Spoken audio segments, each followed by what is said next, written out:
Sveiki, esame Noreikiškėse, ruošiam kelio pagrindų stabilizacijos metodų asfaltavimui. Stabilizacijos plotas yra beveik 6000 kvadratų, ant kurio klosis 2 sluoksniai asfalto 7,5 metro pločio. Šiame objekte sunaudojame iš viso virš 100 tonų cemento, taip pat 30 000 litrų vandens, kurį maišėme specialią rūgštį gruntui surišti. Turime 2 palidovinės sistemas, kurios yra sujungtos su mūsų statybinė technika, todėl darbus atliekama ypatingai tiksliai. Traktorius su freza sveria bendrai 21 toną, maišome 35 cm gylį ir galutiniam variante tikimės pasiekti 300–400 megapaskalių stipriai.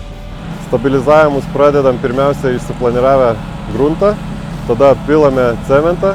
Šiam objektui yra numatyta 4% cemento, tai yra 28 kg į kvadratą. Po cemento barstymo važiuoja freza, kuri maišo visą gruntą, įterpinėja grunto rišiklį.